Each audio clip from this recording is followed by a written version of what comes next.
Hello everyone, this is Arindam Ghosh. I welcome you all to my second lecture on Marxism. In the previous lecture I have discussed about the classical Marxist definition of Marxism.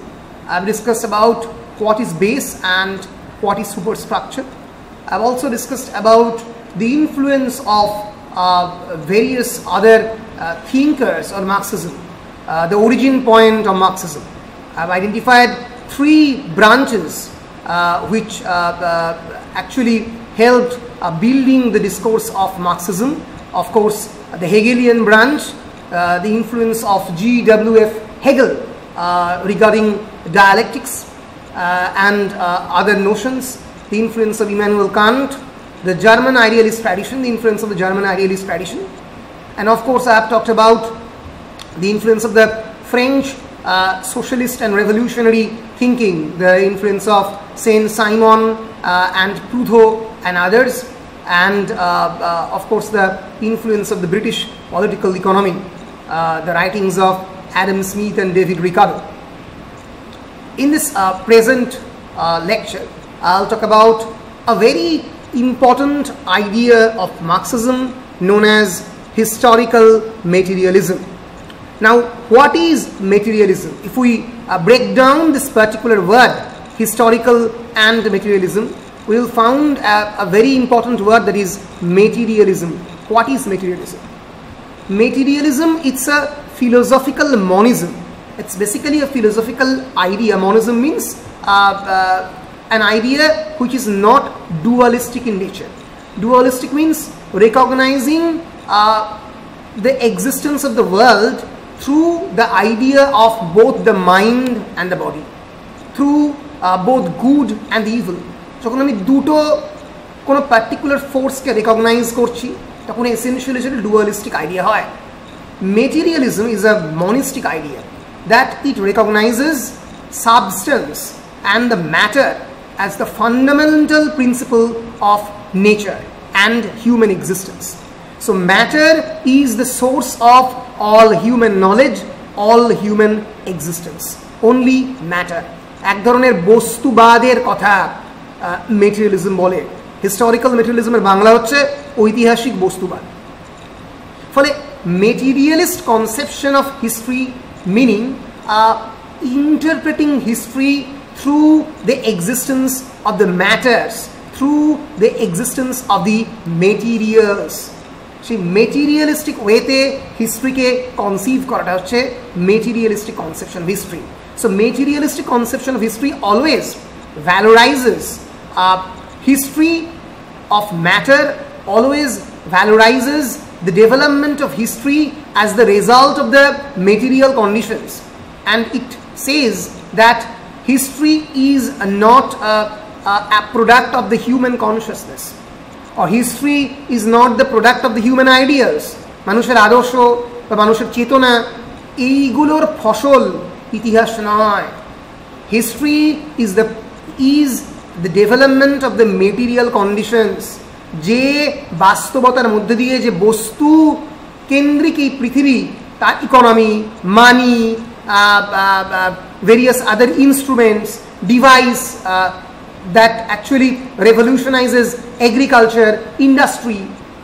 এই basic ম্যাটারের ওপর base করে যদি ইতিহাস রচনা করা যায়, fundamental matters, সেই ম্যাটারের ওপর base করেই ইতিহাস তৈরি হবে। এটাই হচ্ছে হিস্টোরিক্যাল মেটেরিয়ালিজমের একেবারে বেসিক কথা। So principally this theory of history asserts that the material conditions of a society's mode of production, or in Marxist terms, the society's productive forces and the relations of productions, these things actually dominated historical thinking. So history of the human being is actually all about society's productive forces, who are controlling these various means of production and how this production is actually taking place. It is known as the mode of production. So in his famous introduction to the Socialism, Utopian and Scientific Ways, Engels for the first time introduced the term historical materialism. The word has never been used by Marx throughout his lifetime. In this particular book, Engels says the term historical materialism to designate that view of the course of history which seeks the ultimate cause and the great moving power of all important historic events in the economic development of society, in the changes in the modes of production and exchange, in the consequent division of society into distinct classes, and in the struggles of these classes against one another. A very important passage that summarizes the entire journey of the human history or historical materialism. So it actually creates the entire paths and the course of history. How? By creating economic discrimination in the society through the modes of the production and exchange. How these modes of production changed. At the first, it was essentially a feudal society, a slave-based society. Then it changed into an agricultural society. Then again it changed into a capitalistic society. So these modes of production in the society changed. From an agricultural society, it transformed into an industrial society in the capitalist age. So these modes of the change in the modes of the production actually creates the division of the society. At first, it was the relation between those who are owner and the slave, and then it changed into another division of society known as the capitalist and or bourgeois and the proletariat, industrial proletariat, who are working in the in various small and the big industries. So this change in the production process actually consequent to the change of the division of the society into distinct classes. অনেকগুলো নতুন শ্রেণীর জন্ম দিল এই সমাজে, এবং যখনই সমাজে নতুন শ্রেণী তৈরি হচ্ছে তখনই জন্ম হচ্ছে various class struggles in the society, যেটা বাংলা বলা যায় শ্রেণী সংগ্রাম। So historical materialism actually talks about economic discrimination which is giving birth to the division of the society into various classes. That is actually giving birth to the class struggle. So from this base, economic base, rises a superstructure of legal and political forms of social consciousness, of political and legal institutions that derive from the economic base that conditions the superstructure and a society's dominant ideology. So a society's dominant ideology is always based on this economic base. And Marx says that the conflicts between the development of material productive forces and the relations of production provokes social revolutions, and thus the resultant changes to the economic base will lead to the transformation of the superstructure. So change in the economic base gradually leads to the change in the transformation of the superstructure. So and change in the economic base in the material productive forces actually creates social revolutions.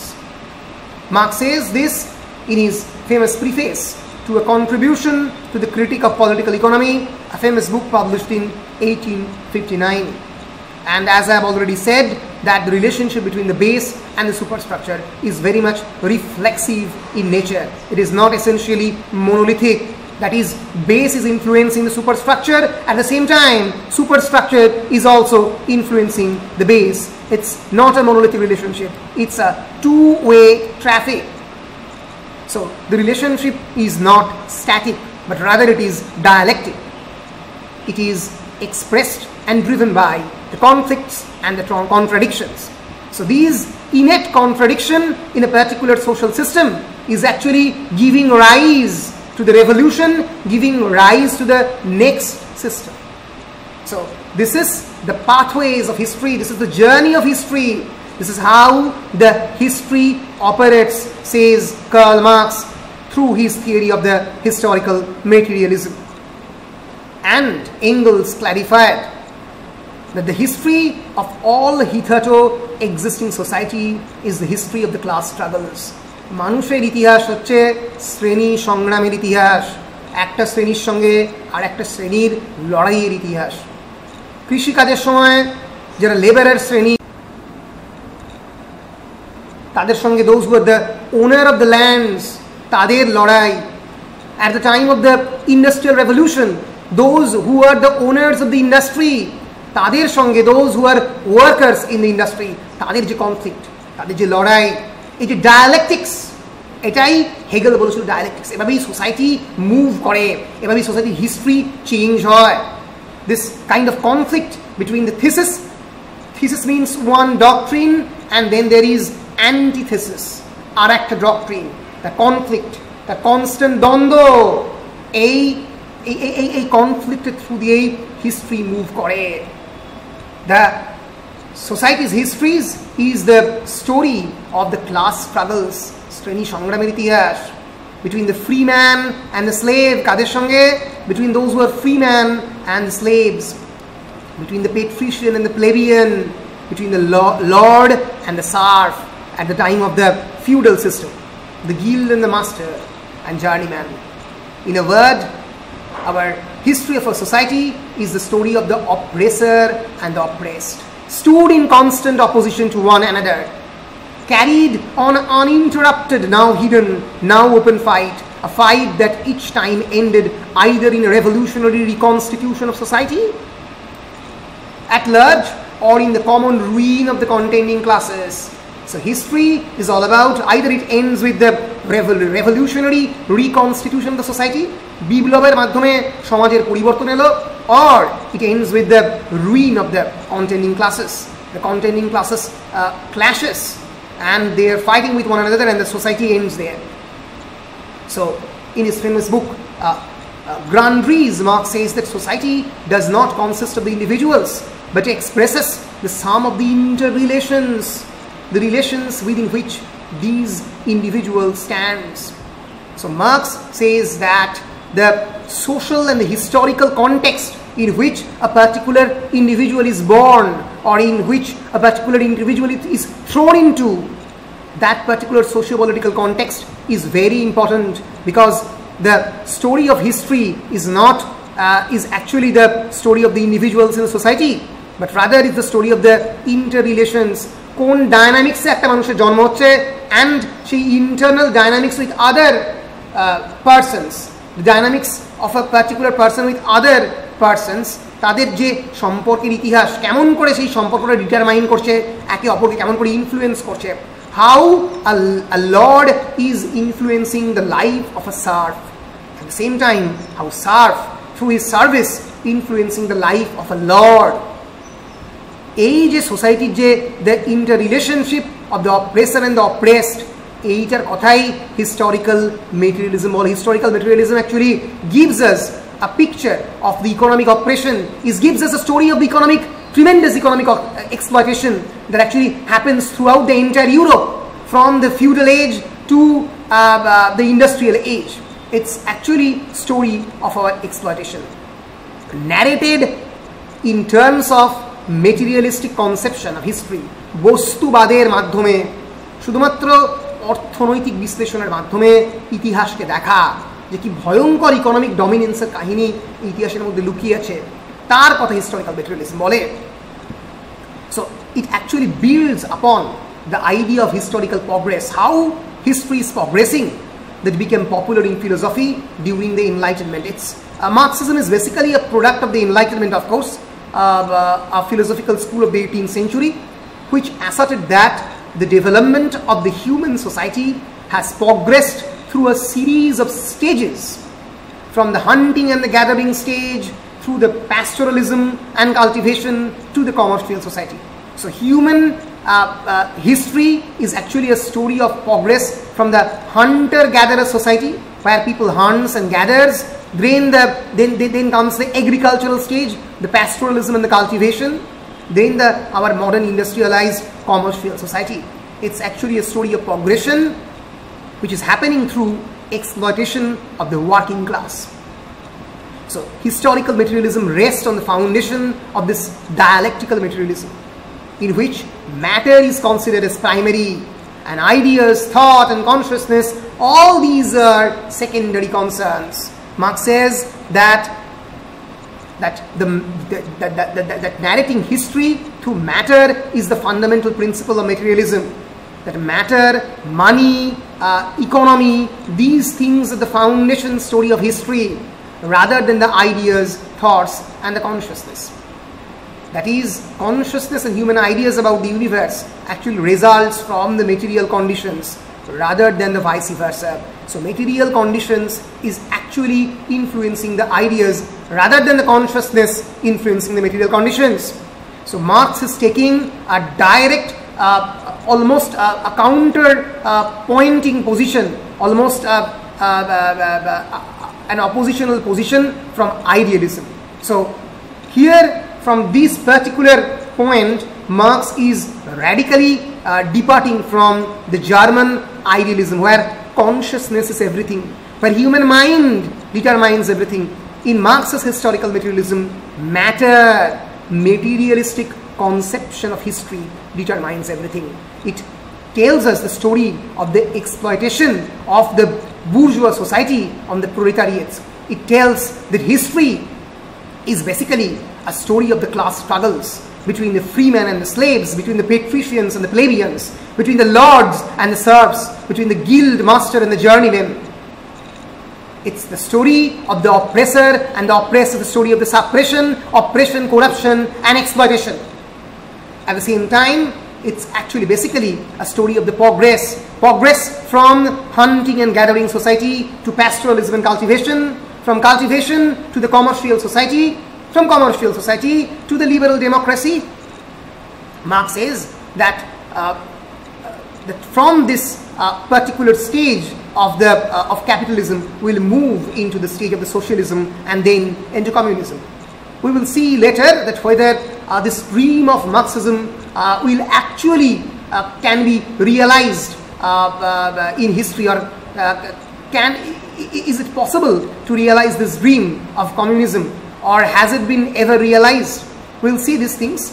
But what Marx says, that these various ages of the human history gives rise to another age because of an innate and internal contradiction that lies in the previous age. একটা কোন ধরনের পারস্পরিক দ্বন্দ্ব আগের এজের মধ্যে ছিল, যেটা পরের এজকে জন্ম দিয়েছে। কৃষি প্রধান সভ্যতার মধ্যে কোনো একটা দোষ ছিল, যেটা পরবর্তীকালে ইন্ডাস্ট্রিয়াল এবং কমার্শিয়াল ডেভেলপমেন্টের দিকে নিয়ে গেছে মানুষকে। In the same way serfdom and লর্ডশিপের মধ্যে কোনো একটা মানে ইন্টারনাল কন্ট্রাডিকশন বৈপরীত্য ছিল, যেটা পরবর্তীকালে কাল্টিভেশনের সোসাইটি জন্ম দিয়েছে। তো এইভাবে হিস্ট্রি এগিয়ে গেছে। এই যে the entire journey of the history through the conflict of the thesis and the antithesis is known as the dialectical materialism, which is actually a Hegelian theory. So Hegel says basically history is a progression of the ideas between the thesis, a new idea, and antithesis, an oppositional idea which is coming against this form of thesis. For example, Marxism, it can be treated as an antithesis, standing against the idea of the capitalist society. So this tension between the thesis and the antithesis is constantly happening, and through this kind of resolution occurs, that is synthesis. The tension gets resolved and there occurs birth of a new thesis. The birth of a new thesis is occurring here, and then again it will move into another form of antithesis. So this is known as, this constant conflict is known as dialectical materialism. Why materialism? Because it essentially talks about matter as the fundamental principle, economy, money as the fundamental principle. And why dialectical? Because it actually talks about essentially a conflictual process, a process which involves a kind of conflict between two notions of history, thesis and antithesis.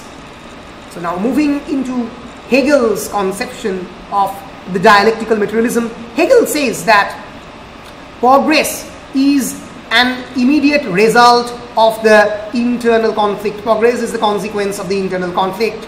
In our society, this conflict always happens, and he believes that the driving force of the historical change was this dialectic, that history progresses through because of the dialectics. And for Hegel, this world spirit, Hegel coined this world spirit of history, will eventually moving into self-realization through conflict between a thesis and its opposing force, the antithesis. So this is Hegel's thesis on the dialectical materialism, that basically history is a product of the opposing forces. And let us now have a detailed discussion on dialectical materialism. The word dialectical materialism has never been used by Marx and Engels. The term was first coined in the year 1887 by Joseph Ditzing, a socialist and correspondent who corresponded with Marx during and after the failed 1848 German Revolution. And Marxist dialectics actually emphasizes the importance of the real world conditions in terms of the class, labor and the socio-economic interactions. So in Marxist theory, dialectical materialism actually accepts the evolution of the natural world and the emergence of the new qualities of being in the new stages of the evolution. So according to Marx, this progression of history is happening due to the conflict of the two various dialectical forces, which seek resolution in new forms of the social organization. যেটা আমি already describe করেছি যে কেমন করে একটা essentially feudal society থেকে কৃষি প্রধান সোসাইটি জন্ম হচ্ছে, এগ্রিকালচার সোসাইটি থেকে ফিউডাল সোসাইটি জন্ম হচ্ছে, ফিউডাল থেকে ক্যাপিটালিজম, ক্যাপিটালিজম থেকে টুয়ার্ডস সোশ্যালিজম এন্ড কমিউনিজমের জন্ম হতে পারে। তার যে রিয়েলাইজড ড্রিম, তার যে পোটেনশিয়াল ড্রিম, সেই ড্রিমের কথা মার্কস বলছেন এই হিস্টোরিক্যাল অ্যান্ড ডায়ালেক্টিক্যাল মেটেরিয়ালিজমের থ্রু দিয়ে। Lenin later in his another famous Marxist scholar, social revolutionary, politician, the head of the Russian state, Vladimir Ilyich Lenin, we will discuss him later on. He, in his famous essay Materialism and Empirio-Criticism, published in 1908, he explained dialectical materialism through three axes. He summarized the notion of the dialectical materialism, and he says that first it talks about the materialist inversion of the Hegelian dialectics, because Hegelian dialectics essentially talks about this dialectics in the plane of the idea, in the plane of thinking, in the planes of the consciousness. Marx for the first time talks about this materialistic conflict in terms of money, অর্থের ভিত্তিতে, matter, বস্তুর ভিত্তিতে কেমন করে ইতিহাস লেখা হয়েছে তার কথা মার্ক্স প্রথমবার বলল। তো এই inversion of the Hegelian dialectic into the Marxian dialectic is a very important thing pointed out by Vladimir Ilyich Lenin in his essay Materialism and Empirio-Criticism.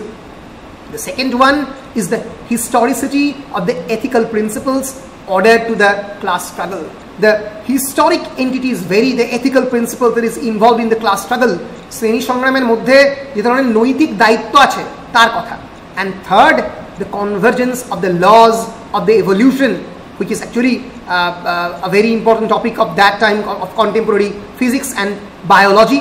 Darwin is actually propounding the theory of the evolution. These natural laws of the evolution has also actually incorporated into the Marxian theory, and Marx propounded this theory of the evolution in terms of economy. Not only our natural world is actually following the laws of the evolution or the survival of the fittest. Marx says also our economic world is also following these laws, and one or two or three contradictions that lies inside a particular system is giving rise or giving birth to the next system. And hence Lenin was philosophically positioned between the historicist Marxism and the determinist Marxism. Determinist Marxism also always talks about that economy is the end thing. Economy is the thing that determines everything. Okay, so Lenin is actually standing in between the two, between a kind of social Darwinianism and a form of historicist standing. So dialectical materialism essentially talks about this conflict between the two forces, the thesis and the antithesis that is operating inside the society based on the materialist conception of history. So dialectical materialism and historical materialism are associated with one another. Historical materialism jar bangla hocche tomar historical materialism ঐতিহাসিক বস্তুবাদ এবং dialectical materialism দ্বন্দ্বমূলক বস্তুবাদ, এই দুটো একে অপরের সঙ্গে খুব ভীষণভাবেই সম্পৃক্ত বা they are closely associated with one another. Now moving into the next slide, Marx himself says that the entire world, hence Marx says, is a materialist world, and the history is actually the story of the development of the human nature. So now moving into Marx's view of the religion. So to remember that Marx is viewing history in its materialistic conception. So materialism is the thing that talks about the primacy of the matter, যে সমস্ত জিনিসগুলোকে আমি ছুঁয়ে দেখতে পাবো, ইন্দ্রিয়গ্রাহ্য বস্তু, টাকা হতে পারে, অন্যান্য বিভিন্ন ধরনের ইনস্ট্রুমেন্ট হতে পারে, ল্যাপটপ, টেলিভিশন, আমাদের চারপাশের সামনের পৃথিবীতে যাই দেখতে পাচ্ছি প্রত্যেকটাই ম্যাটার বলা যেতে পারে। So Marx is interpreting the entire conception of history based on his theory of the materialism, based on his notions of the matter. So here there is no space for any transcendental object. Here there is no space for an all-controlling divine intervention. There is no space for religion, and there is no space, of course, for God. Marx was himself a Christian, and though he was a Jew from his grandfather's position, but ethnically he can be described as a Christian. His religious affiliation was, of course, Christianity. But he says in his famous book, The Capital, that religion is, in his famous introduction to the critique of Hegel's philosophy of right, which published in 1844, he says that religion is the sigh of the oppressed creature, the sentiment of a heartless world, and the soul of soulless conditions. It is the opium of the people. Remember, nowhere Marx rejected the position of the God or rejected God. He only says that that there is no space or scope of godly entity or discussion of God in this exploitative world, and religion is only the sigh of the oppressed creature. Oppressed creature try to solace himself or herself through religious dogma, and hence he said that religion, a very important word which has been quoted and misquoted by many critics, that it is the opium of the people. Opium is a form of intoxication, এক ধরনের নেশা করার জিনিস হচ্ছে opium. So it is the opium of the people. And Marx believes that religion works like opium on the mind of the people. In fact, Marx displayed unusual courage to talk against religion when religion had gripped the whole world in its hand. And Marx says that religion has some connection with capitalist exploitation, because capitalist people uses religion as a kind of tool to hide their ideology of exploitation. The capitalists deceive the masses through establishing various charges, religious institution, through using this religion. So since religion as an institution is the handmaid of the capitalist people, it is liable for condemnation, and it came to be looked upon as an instrument of social injustice and disorder. So Marx condemned religion as an instrumentation for perpetuating social injustice and disorder in the society. Now we will talk about a very important part of Marxism, that is how Marx had seen these stages of the development, historical development in our society. How actually Karl Marx have conceived the progression of our society. কেমন করে দেখেছেন আমাদের সোসাইটির যে প্রগ্রেসের যে উত্তরণ বা যে সামনে চলার যে ইতিহাসটা কিভাবে মার্কস দেখেছেন। So in his book, The German Ideology, a very important book, Marx identified 4 historical stages of development, and he considered that class conflicts as the driving force of the human history. I have talked about it previously, that class conflict শ্রেণী সংগ্রাম ইতিহাসের চলার পেছনের একটা খুব important tool, and Marx designated human history as encompassing 4 stages. Many historians says that he divided it into 6 stages, many says 4 stages. So again, he talked about himself 2 stages later on, that is the stage of socialism and communism. He added these stages later. But what we can say that Marx says that our society, our history can be described as the history of the 4 stages. What are the 4 stages? The first is the stage of the primitive communism. That is, it was a cooperative tribal society. Every another individual was dependent upon another individual. Then it has changed into a slave society. That is a development of tribal society to the city state. And aristocracy is born on this particular slave society. The ancient Greco-Roman civilization was essentially slave society. And then it gives birth to the feudalism. Feudalism, where some aristocratic people, some noblemen are the ruling class, and merchants, they later transformed into the capitalist class, and there are serfs and there are slaves who are the laborers, who are the main forces of production, who are responsible for creating the economic base based on which the superstructure of, for example, the Greek tragedy, the Greek drama, the other cultural developments of the Greek and the Roman Empire is occurring. So feudalism is the base based on which the entire cultural side and the philosophical side of the Roman and the Greco-Roman Empire is standing. On the other hand, this feudalism has given rise to the capitalism. Capitalists are basically become the ruling class. Those who create and employ the proletariat, a new class has been born, proletariat. Those who are working classes people basically work in industries. So Marx concludes that human history had therefore been a long struggle between the oppressed and the oppressor, between the exploited and the exploiter.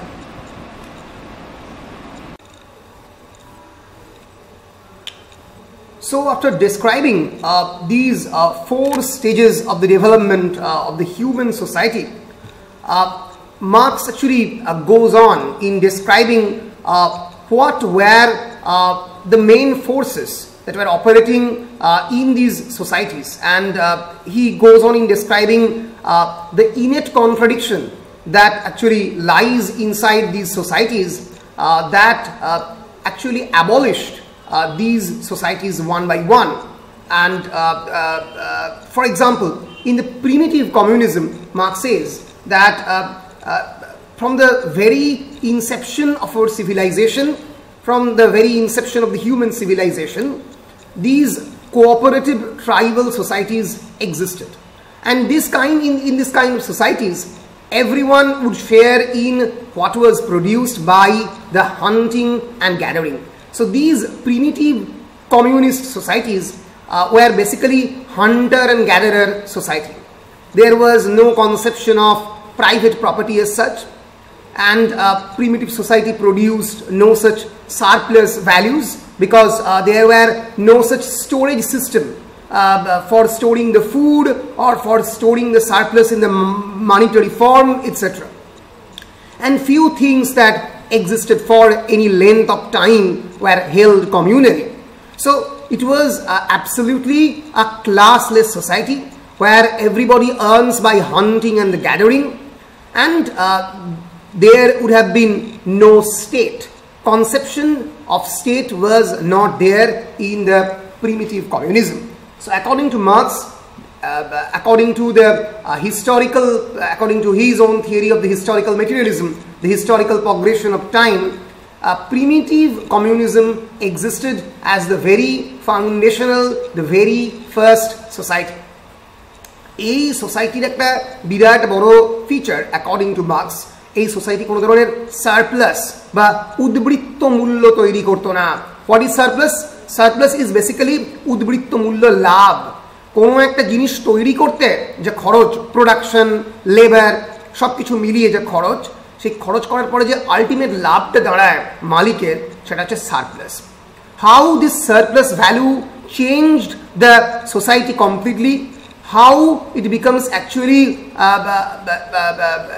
a great thing for greed for the capitalist, সেটা পরবর্তীকালে আমরা মার্কসের লেখার মধ্যে পাবো, কেমন করে surplus value human civilisation, human সোসাইটিকে ভয়ঙ্করভাবে ইনফ্লুয়েন্স করেছে। কিন্তু in this particular stage of the human history called primitive communism, there existed no such surplus value, because in the hunting gathering society there was no conception of the private property as such. ব্যক্তিগত সম্পত্তির কোনো ধরনের কোনো অধিকারই ছিল না। তারপরে according to Marx, then there was no conception of state. রাষ্ট্রই exist করতো না। State mechanism, police, governance, executive, judiciary, all these forms were not existed definitely in these and quite expectedly in the primitive communism. And Marx says then the society developed into a kind of slave society, when the tribe becomes a city state. Nagor rashtra, chotto chotto Greco-Roman civilization is an example of the city state, as I have already said, and aristocracy was born in this particular stage. And with the birth of the aristocracy, the systematic exploitation of the labor began. Laborers were compelled to work for one another, held against their will from the time of their capture, purchase or birth. So for the first time, the purchase of the human being occurs in the human history, and they have been deprived of their right to live, to refuse to work, or to receive compensation in right for their labor. So there was actually no price for their labor. There was no human rights. Complete suppression and oppression of these slave people occurred in this particular stage of the history. So complete violation of the human rights, basic human rights, occurred according to Marx in this particular historical stage on which one of the most flourishing human civilization actually rests, the entire Greco-Roman civilization. So from this stage, according to Marx, there occurs the birth of the class antagonism, because the productive relations themselves instill hostility between the two fundamental antagonistic classes. What are they? The exploiters and the exploited.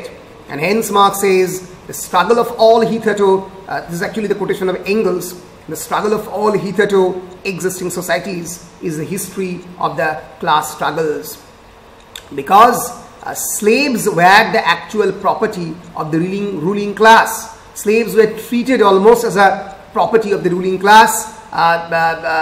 Everything that was produced by the slaves belonged to the owner of the slave. So this particular system is known as feudalism, dash protha.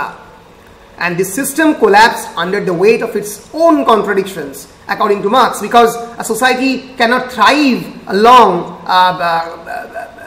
based on, dependent on the labor of the other people. এটা কোনোদিন হতে পারে না যে কোনো একটা সিভিলাইজেশনে একদল মানুষ শুধুমাত্র কাজ করে যাবে, একদল মানুষ শুধুমাত্র প্রডিউস করে যাবে, আর একদল মানুষ করবে না। এর ফলে eventually leads to protest, resistance, revolution on the part of the slaves, and the entire system actually collapse. Then it actually give birth to the system of the feudalism. আগের সোসাইটিটা was essentially slave society, আমি একটু ভুল বলেছিলাম। It gives birth to feudalism, and feudalism is basically an aristocracy of the ruling class. In this particular stage, merchants develop into capitalists, and actually derived from the Latin word feudum. It composed of a set of reciprocal legal and military obligations among the warrior and the nobility. There were two very important classes, the warrior and the nobility, and revolving around the three key concepts One is that of the lord, another is that of the vassal, and another is that of the fief.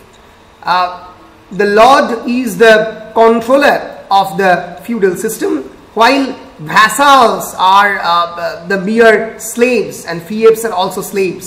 So they are basically controlled by the lord. In feudalism, the mass of the people are tied to the land. They cannot move freely, and the land is owned by the aristocracy. It led to the bourgeois revolution. The bourgeois revolution, when the merchants and the manufacturers in the growing towns seized power from the aristocracy and forced their cooperation. So it ultimately led to capitalism because of the bourgeois revolution, because bourgeois began to control the various forces of production and the means of production like land, labor, capital and organization. Ultimately, এই বুর্জোয়াদের নিয়ন্ত্রণে যখনই এলো তখনই ক্যাপিটালিজমের ফেজের মধ্যে আমরা enter করলাম। So, in the capitalism, the ruling class is those who create and employ the working class, that is, the capitalists. And the economic system in which the private ownership of property is protected by the law. There is, of course, the recognition of the private property. ব্যক্তিগত সম্পত্তির অধিকার থাকবে এবং সেই ব্যক্তিগত সম্পত্তি তার নামেই থাকবে যে এই means of production and the forces of the production K control করতে পারছে। Predominant private ownership of the means of production, distribution and exchange in a mainly market economy. So there occurs the birth of the market economy, the Marx'ের মতে বাজার অর্থনীতির জন্ম এই ক্যাপিটালিজমই হলো। Throughout his entire life, Marx's main point of resistance was this capitalism. সারা জীবন এই পুঁজিবাদ, এই বাজার অর্থনীতির বিপক্ষেই মার্কস লড়ে গেছেন। মার্কসের জন্মই হয়েছে after the, you remember, in 1818 when industrial revolution, 1813 when the industrial revolution is actually happening. So সেই কনটেক্সটে মার্কস কিন্তু তার থিওরিকে সাজিয়েছেন এবং হিস্ট্রিকে in a materialistic conceptions through materialistic eyes দেখেছেন এবং তাকে ডেসক্রাইব করেছেন। মার্কস বলল যে এর আগের যে সমস্ত ধরনের সোসাইটিগুলো ছিল, be it feudalism, be it the slave society, be it the capitalism, they ended because of their innate contradictions, and essentially capitalism will also end and will give birth to socialism, which will eventually lead to the birth of the dictatorship of the proletariat. Proletariat, those who don't have any form of ownership of the property, সর্বহারা, সেই সর্বহারার একনায়কত্ব দিকে আস্তে আস্তে যাবে বলে marks M করলেন, marks ভাবলেন।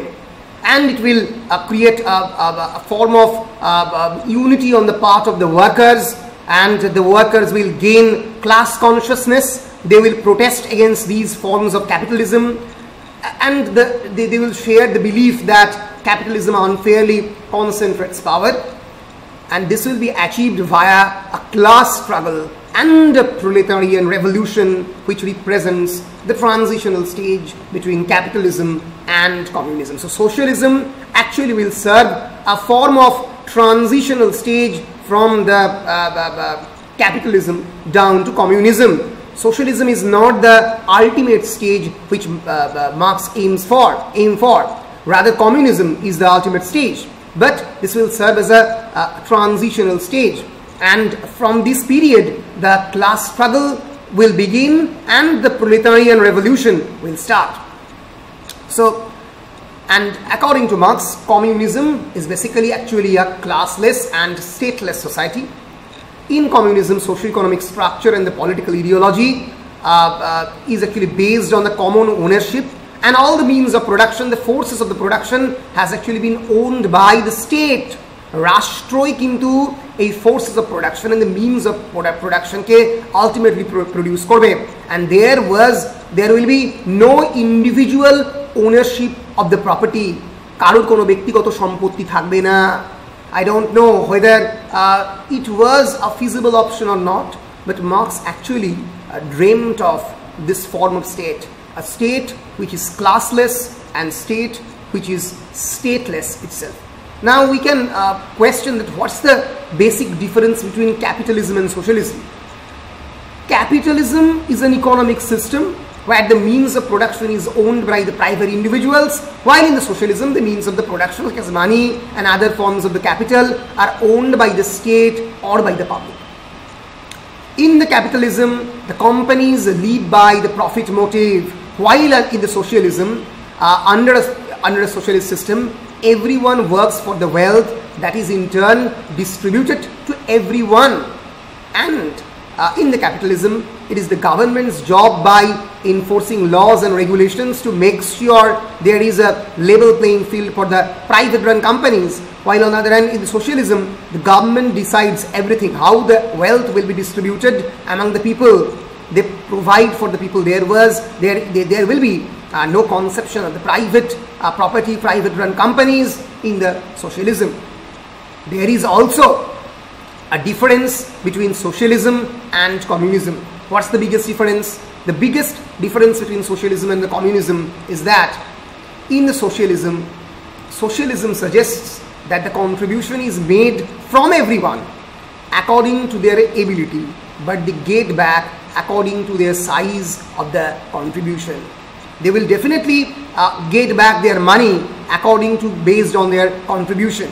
তুমি যদি 7 ঘন্টা খাটো তাহলে তুমি 7 ঘন্টারই মাইনে পাবে, যে 9 ঘন্টা খাটবে সে 9 ঘন্টার মাইনে। So socialism is actually the earlier stage before communism, while communism suggests that everyone in the society contributes and works according to their ability and gets back everything according to their needs. In the communism, everybody will get back according to their need. তাদের যতটা প্রয়োজন সেই অনুযায়ী ফেরত হবে প্রত্যেকে। So communism is a much more difficult job to achieve. So it will be the socialism is actually will serve as a transitory stage for the communism to happen. So there are certain common things in communism and socialism. The political and the economic theory is almost same, opposing belief with the capitalism. There is of course the conception of the equality and publicly owned property, but in the socialism, distribution based on contribution on production, while in communism, production is based on need. প্রয়োজন না থাকলে উৎপাদন হবে না। যদি আমাদের বছরে 1030 metric ton আলু লাগে, তাহলে 1030 মেট্রিক টনই আলু প্রডিউসড হবে। আমি বেশি আলু প্রডিউস করব না লেবারকে এক্সপ্লয়েট করার জন্য, মুনাফার জন্য, সারপ্লাস ভ্যালুর জন্য আমি বেশি করে প্রডিউস করব না। This is the basic principle of communism. Socialism allows personal property such as clothes, while in the communism, equal distribution regardless of the contribution occurs. And communism is basically an extreme form of socialism. It to some extent promotes atheism, because in a classless and stateless state there is no need of God according to Marx, while socialism in a socialistic country there is freedom of religion. So this was actually Marx's theory of communism, and we will discover later, we'll discover in our utter horror how this theory based on liberty and emancipatory thinking is actually being subverted by some emperors, rulers and dictators, and it has been transformed horrifiedly into a system of the dictatorship in Russia and in China and in other countries. We will look later into it. But Marx's main aim of the communism was actually a classless society.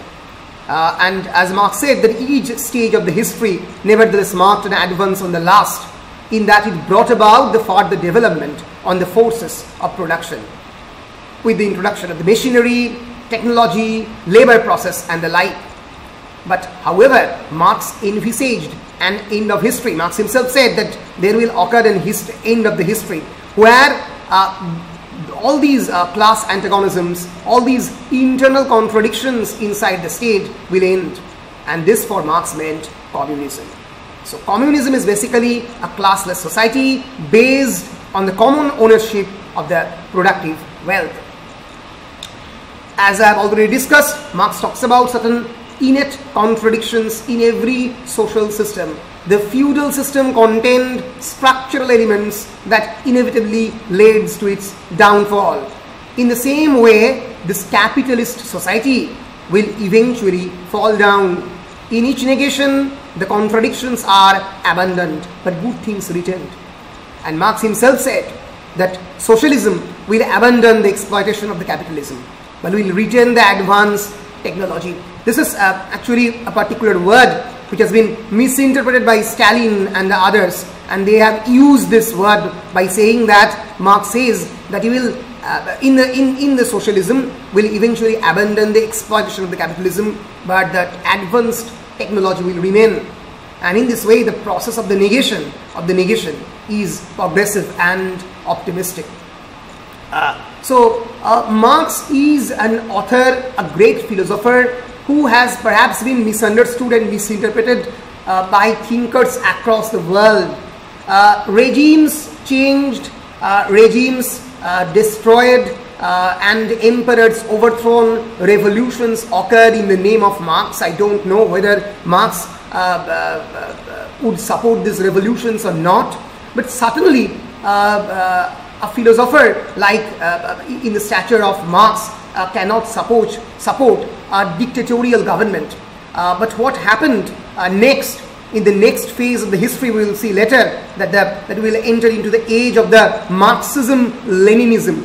After the age of the classical Marxism, orthodox Marxism, we will enter into the age of the Leninism, Marxism, Leninism, and we will see and later horrifiedly into Stalinism, Maoism and other forms of governance, and we will discover that his conception of a communist society has been misinterpreted, misunderstood in various forms and in various through various misinterpretations. So Marx's critique of the capitalism involved certain points. What are they? That it was essentially exploitative. It was alienating. What is alienation? We will try to gain knowledge about it. It is undemocratic. It is irrational. It is environmentally destructive, and at the same time, it is prone to war. So capitalism have all these evil potentials. It is exploitative. It exploits laborers. It alienates laborers from the produce. The laborer don't feel any form of connection with the produced things, so it alienates laborer from the produced things. At the same time, it is undemocratic, irrational, because there is no rationality involved in exploiting the laborers. There is no such scientific distribution of the labor. And at the same time, sitting in England around 1850s, he talked about that capitalism is really environmentally destructive and prone to war, because it will eventually move into territorial acquisition, war between the two governments, etc. So Marx saw capitalism as an economic system driven by the need to maximize profit. And there are two fundamental classes that dominate the society: a capitalist class that privately owns the society's means of production, and a working class who have no ownership in this property, a class that owns no means of production and must sell only their labor power to the capitalist class to survive. So capitalists make profit by exploiting the wage of the labor, and Marx himself says that the origins of the capitalism actually originated from the agricultural society, because the human relations are dictated by the necessity to produce and exchange goods that can satisfy the wide range of our needs, and hence nature actually provides humans only with the raw materials that have to be worked with. So human labor, their acquired practical skills and implements or machines may help them extract the transform these raw materials, what Marx called these raw materials, into profit. So there occurs the relations of the production. because eventually some people arrived who started controlling these forces of production, who started controlling these technologies. They provide the resources to the laborers, and they will eventually enjoy the profit, and will eventually give a certain amount of money for their labor. So Marx's important conception of surplus labor emerged from capitalism, because Marx says that exploitation is basically a matter of surplus labor. What is surplus labor? Surplus labor is the amount of labor one performs beyond what one receives in goods. For example, I work in a factory and I earn daily rupees 300 rupees after giving my labor in the factory from day in and day out. And what will be the value of my labor? আমার যে পরিশ্রম, সেই পরিশ্রমের মূল্যটা কি? সেই মূল্যটা কে ঠিক করে দেবে? এখানে কে ঠিক করছে? The capitalist giant, the controller of the society, who is controlling all these means of the production, these forces of the production, সে আমার এই লেবারের মূল্য ঠিক করে দিচ্ছে। According to Marx, a state will actually, when a state will eventually decide the value of your labor, the wealth of your labor, then the exploitation will stop. And the exploitation has been a socio-economic feature in every class of society, and is one of the principal features distinguishing the social classes. So in capitalism, the labor theory of the labor theory of value is the operative concern. The value of a commodity equals the social necessary labor time required to produce it. So under the condition, the surplus value, the difference between the value produced and the value received by the laborer, একজন labourer যত টাকা মূল্যের বস্তু তৈরি করছে, উৎপাদন করছে তত টাকা মূল্যের, তত টাকা মূল্য কি সে ফেরত পাচ্ছে? আদৌ পাচ্ছে না। আমি যদি একজন লেবারার হই এবং আমি যদি কোনো একটা কলকারখানায় দিনে প্রায় 1000 থেকে 2000 টাকার প্রডিউস করি, উৎপাদন করি, তাহলে আমি ফেরত পাচ্ছি তো 300 টাকা। এই 1700 টাকা হচ্ছে মালিকের মুনাফা। They are actually basically a kind of surplus value, the profit on the part of the owner. But naturally owner-এর কিছু খরচা রয়েছে, all these maintenance value, the resources resources creation, এগুলো এই প্রোডাকশন মেইনটেনেন্স, এগুলোর পেছনে ন্যাচারালি কিছু খরচ এই ওনারের রয়েছে, কিন্তু সেই খরচটা কত?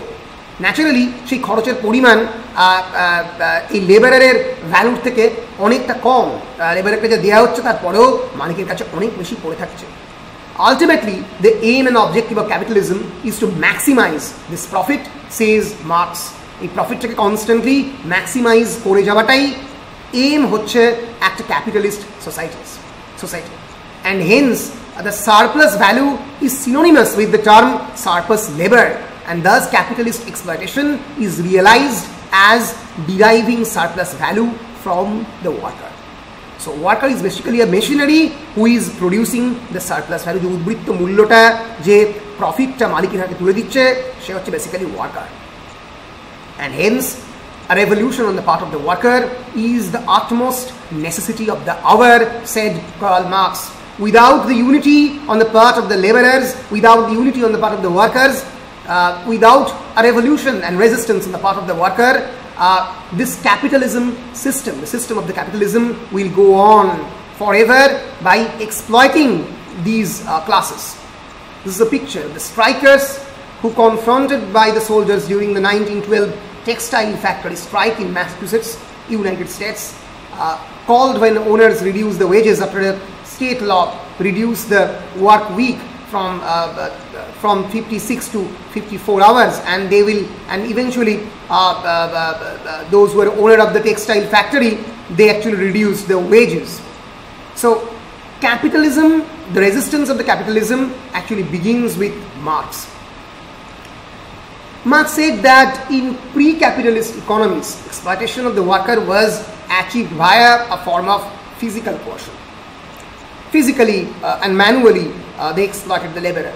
in the capitalist mode of production, the result is more subtly achieved, and because workers do not own the means of the production, they must voluntarily enter into an exploitative work relationship with a capitalist person in order to earn the necessities of life.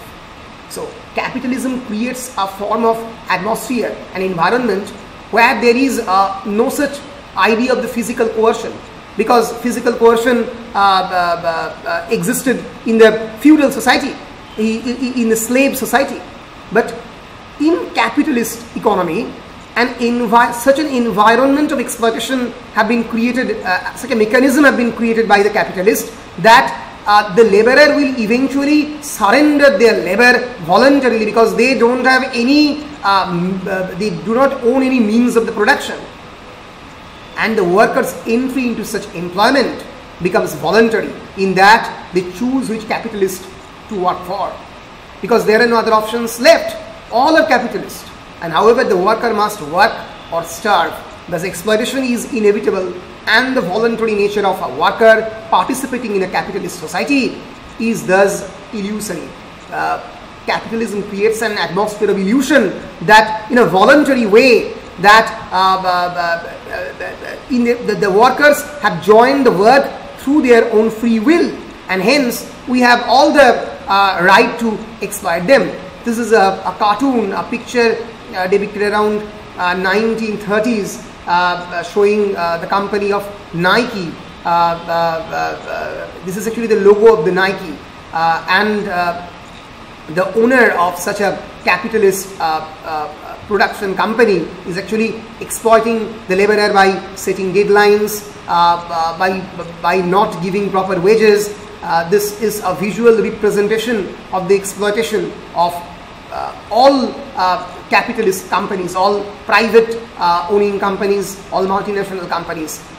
This is just a cartoon showing the predicament of the workers working in such an exploitative environment. Now I will go on next in my next class about the theory of the alienation of labor. So in this present class I have described about the historical materialism, how historical materialism operates. I have discussed with you about the dialectical materialism, about communism and socialism, about the various 4 stages of the history: feudalism, capitalism, and it will eventually lead to the socialism and communism. I have discussed with you the concepts, the difference between the communism and the socialism, and how Marx built up a critique of capitalism, how Marx is criticizing capitalism, what are the principles of capitalism through which it operates. And then in the next class I'll discuss Marx's theory of alienation on the part of the laborers, how he built up his own theory of the estrangement or Entfremdung effect. So I will discuss it in the next class. Till then, bye. Thank you. We'll meet you in the next class. Bye.